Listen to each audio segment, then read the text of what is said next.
March is National Nutrition Month, and Celebree School is here to show us some creative ways to get your kids involved in the kitchen. Maggie Pisarczyk is the owner of Celebree School Northbrook.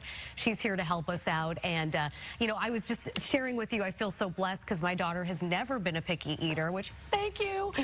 But tell us about, you know, when kids are a picky eater, what are some things that their parents can do to really help them broaden their horizons? Involve them in cooking with you. I feel like kids take so much pride. Oh my goodness, I created this. I'm going to eat it. I also had a friend who did every Friday you try a new food with her kids, so that worked well. My daughter liked the junk food a lot when she was your daughter's age, so I made my own chicken nuggets from scratch, froze them, and just baked them. I did my own mozzarella sticks, a lot healthier, nothing deep fried. So, you know, there's a lot of ways to go around, even very picky eaters. Just make your own for the most part, but when kids are involved, they love it. Okay, and the Celebree School is all about getting them involved, right? Yes, yes. They're getting them involved, helping them as much as you can help them to do their own thing. Just let them flourish and just take over pretty much. So let's go through what you brought in for us here. These are some great ideas. You're going to love it at home. Let's start on this side. What are some creative ways where kids can try new things? So one of the things I put together here real quick is just a little trail mix. So you pick your own granola, some pretzels, and throw in something colorful, or let the child do it themselves. Put all the options out, and they put it together themselves. They love that. I have bunch of these jars. I would put that in here. Might take it on the go, and my daughter would have a snack if needed. Perfect. So easy. Now I see you've got marshmallows in there. Some parents at home might be like, ooh, little too much sugar.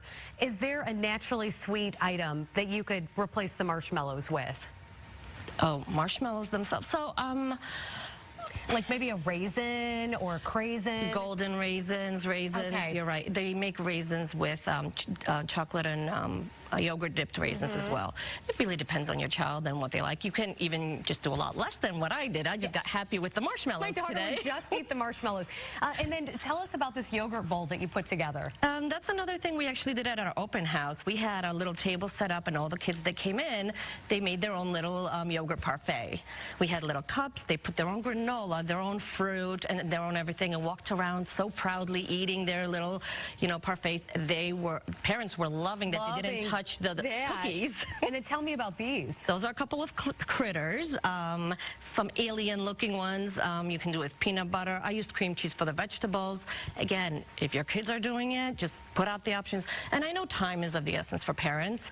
You can cut all of these up and put them in Ziplocs and little bags or little containers. Stick them in your fridge. In the morning, just put out the containers, put out the yogurt, and your child puts it together themselves, and you're done. And then finally, look at these pizzas. We're little pizza people.